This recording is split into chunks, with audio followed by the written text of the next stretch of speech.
Now joined live from Israel with Colonel retired Miri, the senior fellow for the International Institute for Counterterrorism at Reichman University. Hello, and thank you for being here. Thank you so much, Emily, and hi also to Ariel. So we just heard a bit from Ariel, commenting on there seems to be, varying information, from within, the IRGC and the military. So do you think the regime is technically falling apart and they're just trying to change face? Save face, I think there's a different... It's a great question, and I'm going to continue with what Ariel said, but I'm going to use a different term. He used the term cohesion, and I'm going to use the term continuity. There's a very strong impact when you have the same name. I'm going to say that even in Western politics, and we could talk about that separately, the continuation of the same name gives validity, gives continuity, so that by bringing in Mujtaba Khamenei, the emphasis is on the Khamenei, same family, we're continuing, he knows what his father was doing. But the other side of that, which is why, yes, it's continuity, but it's completely different.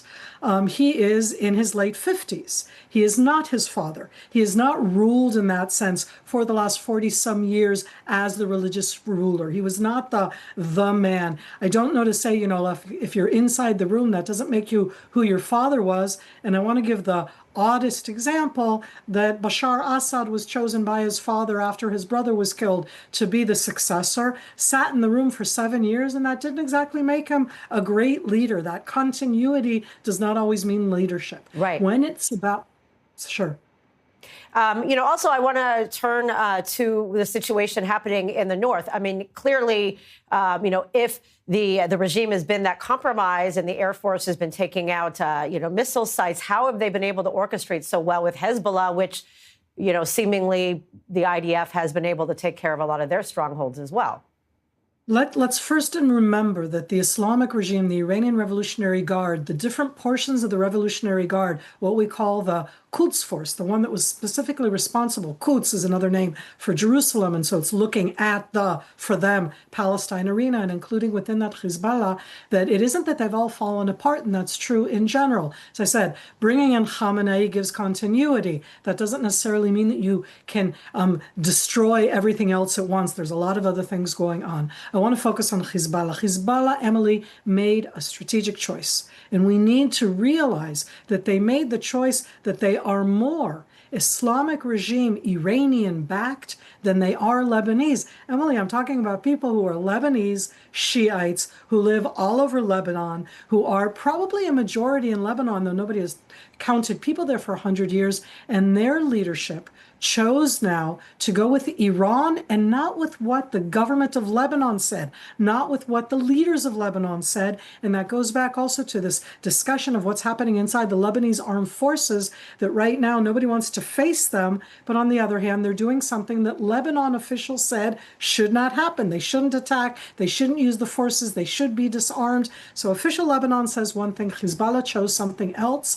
And that means that they're hand in hand. And Israel is now two fronts. We're actually more fronts. Don't forget the Houthis. Hamas is not exactly demolished. We still have Judea and Samaria. We have a lot of fronts. Yeah. But these two fronts are both united, but you look at them in different ways. One's right across the border. The other is 1,000 kilometers away.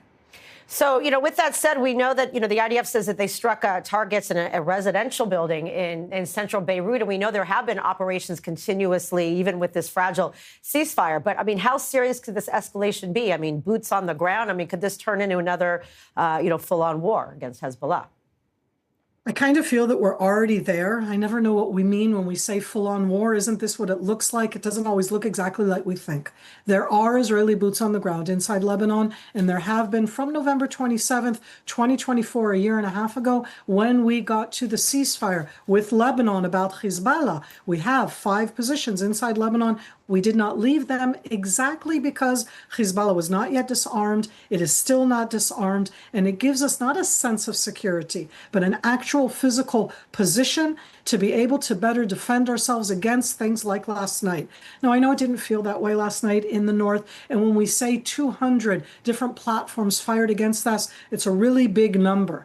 But we're stopping any kind of ground force, like Radwan forces in the past, from coming in. The IDF, I absolutely think, will do more on the ground to make sure that Hezbollah doesn't think that now is the time to do something against the Israeli northern communities, but it'll be hand in hand with the air assault, with the different capabilities that we have. And if I had to do it in percentages, I would say 80% Iran, 20% Hezbollah, but they are at the end similar in the aim, even though physically, militarily, it's a different way of actually attacking them.